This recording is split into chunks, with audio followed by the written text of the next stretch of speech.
బాగున్నారు అందరు.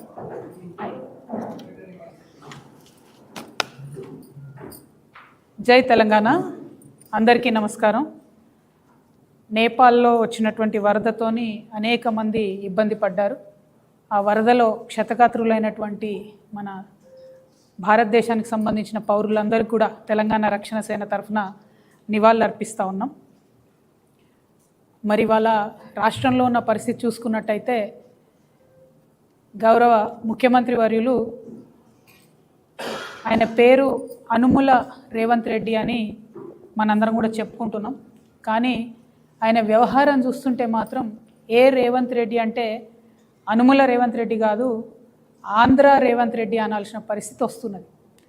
ఎందుకోసం ఈ మాట చెప్తా ఉన్నామంటే తెలంగాణలో ఉండేటటువంటి బ్రాహ్మణ పరిషత్తుకి చైర్మన్ను వైస్ చైర్మన్లు ఇద్దరిని కూడా ఆంధ్ర ప్రాంతానికి సంబంధించిన వ్యక్తుల్ని ముఖ్యమంత్రి గారి పర్యవేక్షణలో కాంగ్రెస్ ప్రభుత్వం ఏర్పాటు చేయడాన్ని తెలంగాణ రక్షణ సేన చాలా తీవ్రంగా ఖండిస్తుంది. ఎందుకంటే మన తెలంగాణలో అనేక వేదాంగాలు చదివినటువంటి చాలా గొప్పనైనటువంటి బ్రాహ్మణులు ఉన్నారు, విద్వత్తు కలిగినటువంటి అనేక మంది మహానుభావులు ఉన్నారు. వారందరినీ కూడా పక్కన పెట్టి మన తెలంగాణ ప్రాంత బ్రాహ్మణుల దగ్గర దక్షత లేనట్టు, సమర్థత లేనట్టు, విద్వత్తు లేనట్టుగా పక్క రాష్ట్రం నుంచి తీసుకొని వచ్చి ఆంధ్ర ప్రాంతానికి సంబంధించిన వాళ్లకు పొలిటికల్ పోస్టులు ఇవ్వడాన్ని మేము తీవ్రంగా వ్యతిరేకిస్తున్నాము. ఆంధ్ర ప్రాంతానికి సంబంధించినటువంటి అనేక మంది విద్వాన్లను మేము కూడా చేతులెత్తి మొక్కుతాం, నమస్కరిస్తాం, వారి పాదాభివందనాలు చేస్తాం. చాగంటి కోటేశ్వరరావు గారి గొంతు వినబడనటువంటి తెలంగాణ ఇల్లు ఉండదంటే అత్యోశక్తి కాదు.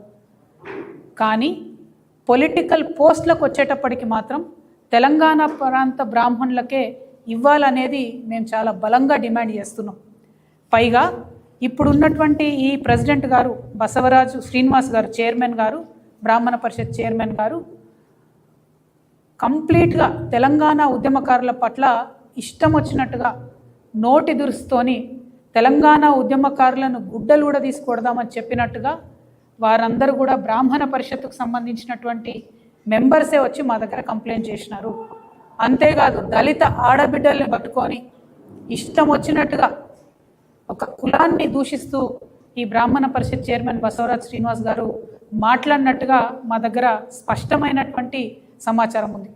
అదేవిధంగా బ్రాహ్మణ పరిషత్తులో జరుగుతున్నటువంటి అనేక అంశాల మీద ప్రశ్నించిన ప్రతి ఒక్కరిని కూడా 30 రోజుల్లో మీరు కనబడకుండా, శాల్తీ లేకుండా మీ అంతు చూస్తామని చెప్పి డైరెక్ట్గా బెదిరిస్తున్నటువంటి పరిస్థితి. అంటే ఒక బ్రాహ్మణ పరిషత్కు చైర్మన్ ఇచ్చినటువంటి ఒక వ్యక్తి ఎంత హుందాగా, మర్యాదగా బ్రాహ్మణులో ఉన్నటువంటి పేద బ్రాహ్మణులకు చదువు చెప్పే విధంగా, ఉద్యోగ ఉపాధి అవకాశాలు కల్పించే విధంగా పనిచేయాల్సినటువంటి పరిషత్తు ఇవాళ ఇట్లా రౌడీ మూకలకు అడ్డగా మారడం, పైగా వేరే ప్రాంతానికి సంబంధించినటువంటి వారిని తీసుకొచ్చి ఇక్కడ పెట్టడం, వాళ్ళు మన బ్రాహ్మణులను ఇన్సల్ట్ చేయడం అన్నది ఇందుకోసం తెలంగాణ తెచ్చుకోలేదు.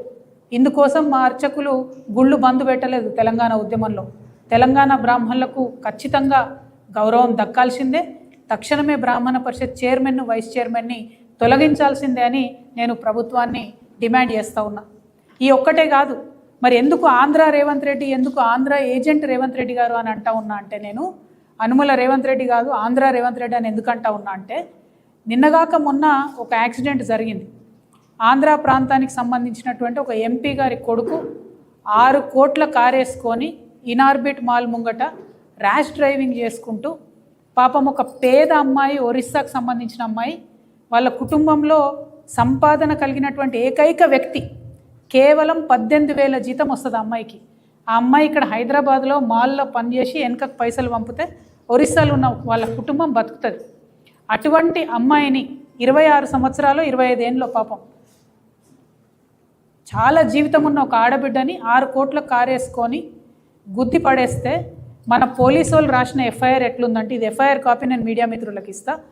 ఒక పిల్లగాని పేరు, ఫోన్ నంబర్ తప్పితే తండ్రి పేరు లేదు, ఎటువంటి వివరాలు లేవు. 24 గంటలు గడవక ముందే పోలీసు వాళ్ళు ఆగమేఘాల మీద డ్రంక్ అండ్ డ్రైవింగ్ కేసు కాదు, అసలు ఏమాత్రం కూడా అసలు ఆల్కహాల్ కంటెంట్ కానీ ఏది లేదు అబ్బాయి దగ్గర అని చెప్పి రాసి పంపినరు. ఎట్లా ఇస్తారండి క్లీన్ సర్టిఫికేట్? ఏం చూసిరని? వేరే కేసులలో ఇస్తారా అంత ఫాస్ట్గా? వేరే కేసులలో ఇట్లా ఎఫ్ఐఆర్ వేస్తారా? నేను సూటిగా ప్రశ్నిస్తున్న డీజీపీ గారిని, ముఖ్యమంత్రి గారిని, ఏం ఎఫ్ఐఆర్ ఇది? ప్రతి కాలం ఖాళీగా ఉంది. సిగ్గుపడాలా మీరు? నేను దీన్ని అప్లోడ్ చేస్తా, ఇప్పుడు చూడండి, చదువుకున్న వాళ్ళందరూ చూడండి దయచేసి. ఎందుకు ఇంత ఆంధ్ర పక్షపాతం ఎందుకు? అదే మా బోధన్ ఎమ్మెల్యే షకీల్ కొడుకు ప్రగతి భవన్ ముంగట బ్యారికేడ్ని గుద్దిండండి, బ్యారికేడ్ని. పంజగుట్ట పోలీస్ స్టేషన్లో ఉన్న 15 మంది పోలీసు వాళ్ళని సస్పెండ్ చేసిర్రు, 75 మంది పోలీసు వాళ్ళని పంజగుట్ట స్టేషన్ ఖాళీ చేసి వాళ్ళందరినీ కూడా ట్రాన్స్ఫర్ చేసిర్రు. ఆ పిల్లగాడిని విదేశాలకి వెళ్ళి పంపించి తీసుకొచ్చి ఇక్కడ అరెస్ట్ చేసిర్రు. ఎందుకు? మన తెలంగాణ ప్రాంతానికి సంబంధించిన ఒక ముస్లిం బిడ్డ అనా ఆ పిల్లగాడిని నాగమగం చేసింది, జీవితం నాశనం చేసిర్రు అంది. నాకు తెలుసు ఆ కుటుంబం కాబట్టి చెప్తున్నా. నేను లండన్లో చదువుకున్న పిల్లాడు బ్యారికేడ్ని గుద్దితే నేనేమంటున్నా, తప్పు చేస్తే తెలంగాణ ఆంధ్రాన్ని చూడాల్సిన అవసరం లేదు. కానీ ఇదేంది, ఒక ఆడపిల్ల చచ్చిపోతే మాట్లాడరా ముఖ్యమంత్రి గారు? విదేశీ పర్యటన రద్దయిందని చెప్పి 48 నిమిషాలు ప్రెస్ మీట్ మాట్లాడినారు మొన్న ముఖ్యమంత్రి గారు. ఒక్క మాట కూడా 48 నిమిషాల్లో 26 ఏళ్ళ పసిపాప చనిపోయింది, ఆ పిల్ల యాక్సిడెంట్లో దుర్మరణం చెందిందని ఒక్క మాట మాట్లాడినరా? తెలంగాణ వాదం ఎప్పుడు గుర్తొచ్చింది మీకు? బీజేపీ గవర్నమెంట్ మిమ్మల్ని అమెరికా పోనీయకపోతే గుర్తొచ్చిందా? మరి బ్రాహ్మణ పరిషత్కి చైర్మన్ని, వైస్ చైర్మన్ ఆందోళన పెట్టినప్పుడు గుర్తు రాలేదా? మీ ప్రిన్సిపల్ సెక్రటరీ ఎక్కడ ప్రాంతం వాళ్ళు? మీ సీఎంఓలు ఉన్న ప్రిన్సిపల్ సెక్రటరీ నిన్న మొన్నటిదాకా రెడ్కో చైర్మన్ ఎక్కడ ప్రాంతం ఆమె? మేము పోయి గట్టిగా ఈఆర్సీ మీటింగ్లో ఆంధ్ర ప్రాంతం వాళ్ళకు రెడ్కో చైర్మన్ ఎట్లా ఇస్తారంటే ఆ తర్వాత రిమూవ్ చేసి రామని. ఇప్పటికి కూడా ఇరిగేషన్ డిపార్ట్మెంట్లో మొత్తం ఆంధ్ర పెత్తనమే నడుస్తుంది. ఇవాళ రోజు కూడా ఎలక్ట్రిసిటీ డిపార్ట్మెంట్లో మొత్తం ఆంధ్ర పెత్తనమే నడుస్తుంది. ఇప్పటి వరకు మాట్లాడినరా అండి ఉద్యమకారుల గురించి? కేకే కమిటీ ఏమైనా చేస్తుందా కాలయాపన తప్పితే? ఆఖరికి బీఆర్ఎస్ గవర్నమెంట్ ఉన్నప్పుడేమో యాదగిరిగుట్ట పేరు యాదాద్రి ఎట్లా మారుస్తారు అని చిలక పలుకులు పలికినటువంటి రేవంత్ రెడ్డి గారు ఇవాళ మరి ఆ యాదాద్రిలో ఒక ప్రముఖ నటుడికి సంబంధించినటువంటి శ్రీమతి గారికి మెంబర్ ఇచ్చిండ్రు. అంటే మన గుళ్ళల్లో కూడా మన కోసమే ప్రత్యేకంగా కట్టుకున్న గుడి, మన తెలంగాణ రాష్ట్రం ఏర్పడ్డాక పైసా తెలంగాణ ప్రభుత్వం ఇస్తే కట్టినటువంటి గుడి యాదాద్రి. ఆ గుడిలో ఇవాళ ఆంధ్ర ప్రాంతం వాళ్ళు ఎట్లా మెంబర్స్ ఉంటారు? మన వాళ్ళు తిరుపతిలో ఉంటారు మెంబర్స్. ఎందుకోసం ఉంటారు? తిరుపతి హుండీలో వేసిన ప్రతి పైసాలో తెలంగాణ వాళ్ళ భాగస్వామ్యం ఉంటుంది. ఎన్నో వందల సంవత్సరాల నుంచి అది నడుస్తుంది కాబట్టి అక్కడ కర్ణాటక వాళ్ళకి ఇస్తారు, తెలంగాణలోకి ఇస్తారు, తమిళనాడు వాళ్ళకి ఇస్తారు, అందరికి ఇస్తారు మెంబర్లు. మీరు యాదాద్రిలో మొత్తం తెలంగాణ పైసలతో కట్టిన దాంట్లో వేరే ప్రాంతం వాళ్ళకి ఎట్లా ఇస్తారు? అడిగేటోళ్ళు ఎవరు లేరని అనుకుంటారా మిమ్మల్ని? మొన్న బయోకాన్ కంపెనీల 200 మంది పిల్లల్ని తెలుగు మాట్లాడితే తీసేయండి అంటే 200 మంది పిల్లల్ని తీసేసారు. ఏం మాట్లాడదు మీ ప్రభుత్వం. ప్రతి హాస్పిటల్లో ఇవాళ కేరళ ప్రాంతం నర్సులకు ఎక్కువ పైసలు ఇస్తారు, తెలంగాణ ప్రాంతం నర్సులు అంటే తక్కువ పైసలు ఇస్తారు. మాట్లాడదు మీ ప్రభుత్వం. ఈ అలెను రెజొనెన్స్ ఇటువంటి కాలేజ్లో వచ్చి బాత్రూమ్లు కడిగేటోళ్ళని కూడా తెలంగాణ వాళ్ళని పెట్టుకుంటలేరండి. ఎక్కడున్నాం మనము? ఏం జరుగుతుంది? ఏం చేస్తున్నారు ఈ ముఖ్యమంత్రి గారు? ఇక నారాయణ చైతన్య కాలేజ్ ఉన్నది, 2 ఆంధ్ర ప్రాంత కాలేజీలే. నిన్నటి మొన్న తీసేసిర్రు నారాయణ కాలేజీలో 200 మందిని. సంవత్సరం మధ్యలో తీసేస్తే ఆ టీచర్లకు ఉద్యోగాలు ఎక్కడ వస్తాయి? తీసేసేది ఉంటే ఇయర్ ముంగట తీసేయాలి. మిడిల్ ఆఫ్ ద ఇయర్ తీస్తే వాళ్ళ పరిస్థితి ఏంటిది? మరి ఇన్ని అన్యాయాలు చేస్తుంటే ఎందుకు మాట్లాడదు మీ ప్రభుత్వం? తెలంగాణ ప్రజలు నేను రిక్వెస్ట్ చేస్తూ ఉన్నా. ఇలా ప్రభుత్వం ఏమో కంప్లీట్గా ఆంధ్ర వాళ్ళ చేతుల్లో ఆంధ్ర ఏజెంట్గా ఉన్నటువంటి ముఖ్యమంత్రితోని నడుస్తున్నది. మరి ప్రశ్నించాల్సినటువంటి బీఆర్ఎస్ పార్టీ ఎప్పుడన్నా మాట్లాడిందా అండి ఈ అంశాల మీద? ఆ ఒరిస్సా అమ్మాయి చనిపోతే ఒక్క మాట కూడా ఇంతవరకు బీఆర్ఎస్ నుంచి ఏ ఒక్కరు కూడా మాట్లాడలే. ఎందుకోసం? ఏం లాలూచి ఉంది? లండన్ లాలూచి ఇది. ఫ్రెష్గా నిన్నగాక మొన్న జరిగింది లండన్లో మీటింగు, దాని ప్రభావం ఏమో అని నేను అనుకుంటున్నా. దాని గురించి కూడా చెప్తా మీకు. నారాయణ చైతన్య కాలేజీలు వీటి మీద ఎన్నడూ కూడా మన బీఆర్ఎస్ పార్టీ నాయకులు ఎవరు మాట్లాడరు. నేను ఇదివరకే చెప్పిన మీకు, గుంటనక్క గారు పాలు అమ్ముకుంటారు నారాయణ చైతన్య కాలేజీలకు కాబట్టి ఒక్క మాట మాట్లాడరని. వ్యాపార సంబంధాలు ఉన్నారు కాబట్టి మాట్లాడరు. కేటీఆర్ గారికి ఉన్న ఆంధ్ర ఫ్రెండ్స్ వాళ్ళకున్న పర్మిషన్ల సంగతి మీకు తెలిసి నేను చెప్పే అవసరం లేదు. అందుకని వారు మాట్లాడరు. అంటే బీఆర్ఎస్ పార్టీ మొత్తం కూడా మౌన దీక్ష పట్టి కూర్చున్నది. మీ అందరికీ తెలుసు నా దగ్గర విస్పష్టమైన ఆధారాలు లేకపోతే నేను మాట్లాడనని. ఇవాళ నేను సూటిగా ప్రశ్నిస్తున్నా ముఖ్యమంత్రి గారిని, మీకు గుంటనక్క గారికి, గుంపు మేస్త్రికి గుంటనక్కకు ఏం కూడా లండన్లో లాలూచి జరగకపోతే మీరు అర్జెంటుగా quit pro quo case file చేయాలి హరీష్ రావు గారి మీద. ఎందుకోసం చెప్తున్నా, నారాయణ చైతన్య 2 కాలేజీలలో, దాంతోపాటు ఆయన మంత్రిగా ఉన్నప్పుడు, ఆయన ఆరోగ్య శాఖ మంత్రిగా ఉండే, కిమ్సు, యశోద, అపోలో, బసవతారకం, ఒమేగా, అరబిందో, డాక్టర్ రెడ్డీసు, విరించి, కామినేని, ఎంఆర్ఎఫ్, ఈ అన్ని హాస్పిటల్స్లో కూడా హాస్పిటల్ కాదు, కామినేని, విరించి, బసవతారకం, ఒమేగా, అపోలో, యశోద, ఇవన్నీ హాస్పిటల్స్. ఈ అన్ని హాస్పిటల్స్ వాళ్ళ సొంత పాల కంపెనీలో మిల్చి వెబ్సైట్లో పెట్టింది. నేనేమో కథలు చెప్తలేను. అంటే ఒక ఆరోగ్య శాఖ మంత్రిగా పనిచేసేటటువంటి వ్యక్తి వారి సొంత కుటుంబ సభ్యులు, వారి సతీమణి నడిపేటటువంటి కంపెనీ ద్వారా ఈ అన్ని కంపెనీలకు, ఈ అన్ని హాస్పిటళ్లకు పాల సప్లై చేస్తున్నారండి. అంటే చిన్న సన్నకు కాదు, తెలంగాణ ప్రజలకు నేను లెక్కలతో సహా చెప్తున్నా. ఈ హాస్పిటల్స్కు కోట్ల రూపాయల పాలను సప్లై చేసిరు.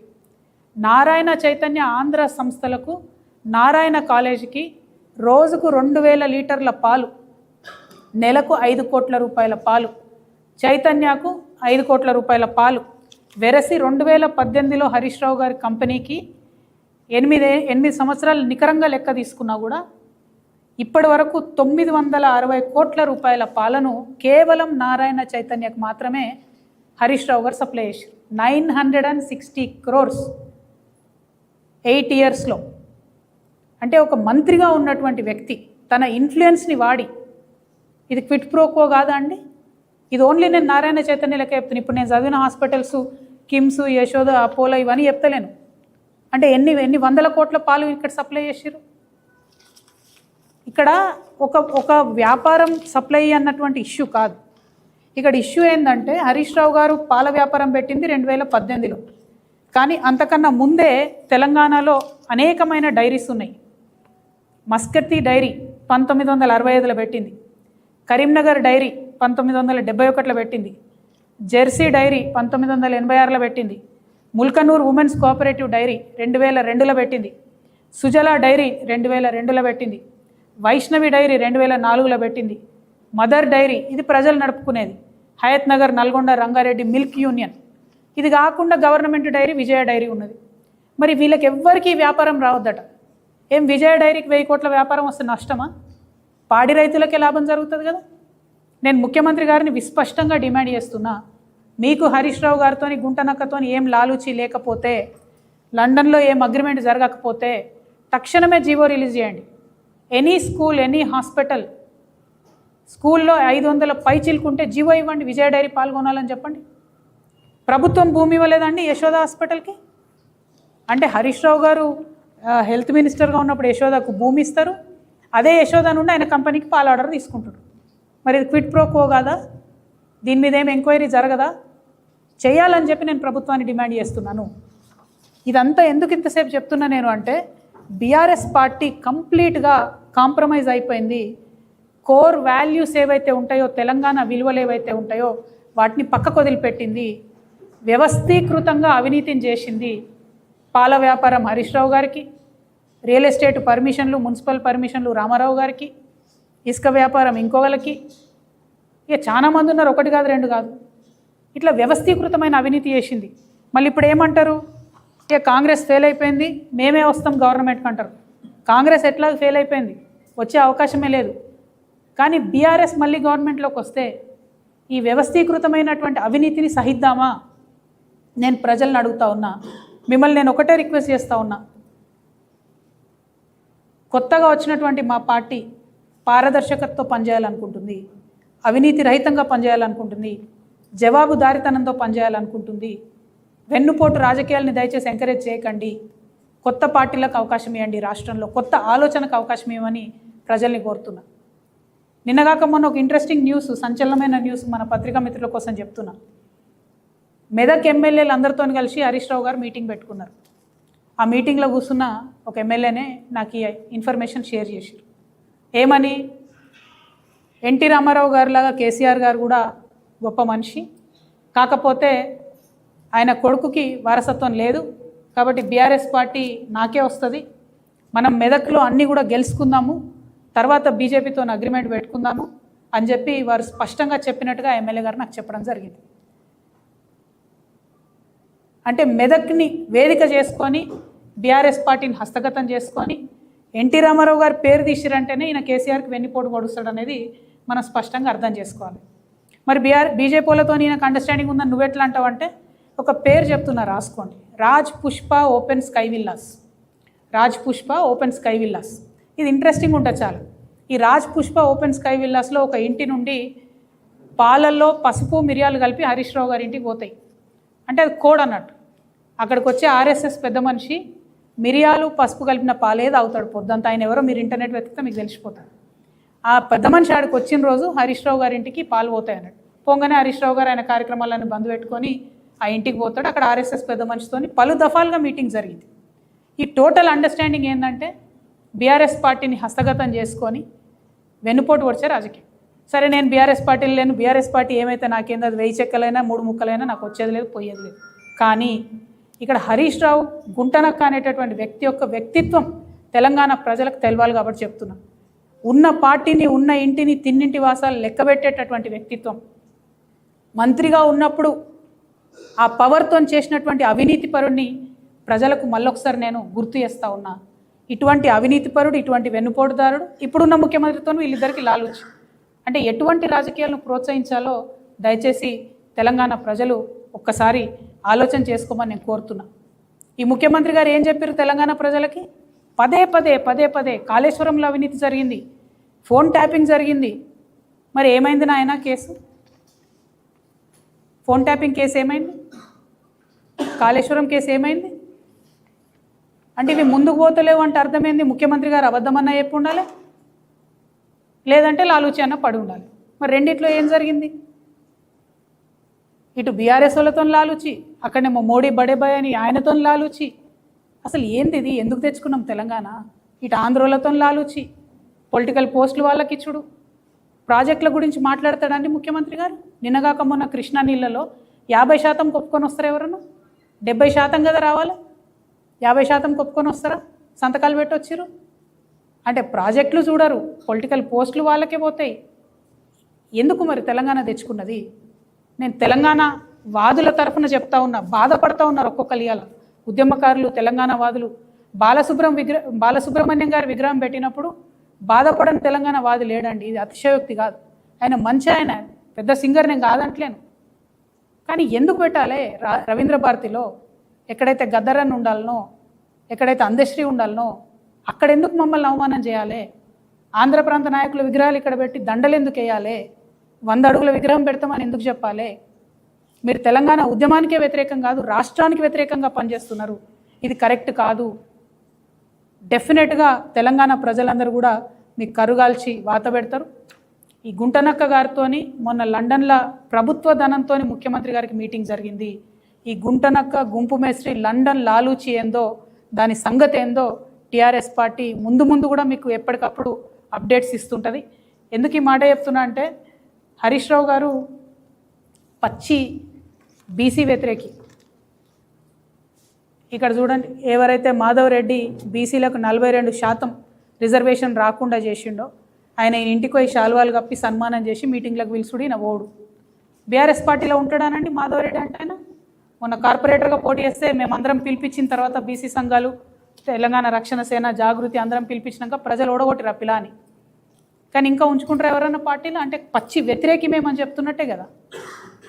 ఈ అంశాలన్నీ కూడా దయచేసి ప్రజలు గమనించుకోవాల్సిందిగా నేను కోరుతూ, మీ లాలూచి ఏందో బయట పెట్టండి. లాలూచి లేకపోతే ఫిట్ ప్రో క్వో కేసు పెట్టండి. తక్షణమే బ్రాహ్మణ పరిషత్లో ఉన్నటువంటి ఆంధ్ర చైర్మన్ను, వైస్ చైర్మన్ని రిమూవ్ చేయండి. యాదాద్రిలో ఉన్నటువంటి మెంబర్స్ని తీసేయండి. మీరు తెలంగాణ బిడ్డ అని నిరూపించుకోండి. లేకపోతే నేను మాత్రం ఇప్పటి నుంచి ఎప్పుడు పిలిచినా ఆంధ్ర రేవంత్ రెడ్డి గారు ఆంధ్ర ఏజెంటు, మా తెలంగాణ సీఎం అని చెప్పి పదే చెప్పాల్సి వస్తుందని చెప్పి తెలియజేస్తూ, మరి తెలంగాణ ప్రజలందరినీ కూడా మేము నిజామాబాద్లో 31 నాడు సభ పెడతా ఉన్నాము తెలంగాణ రక్షణ సేన తరఫున. దానికంతా కూడా పెద్ద ఎత్తున హాజరయ్యి మమ్మల్ని దీవించి ఆశీర్వదించి స్ఫూర్తి నింపి మమ్మల్ని ముందుకు నడపాలని కూడా కోరుకుంటా ఉన్నాను. Thank you. జై తెలంగాణ.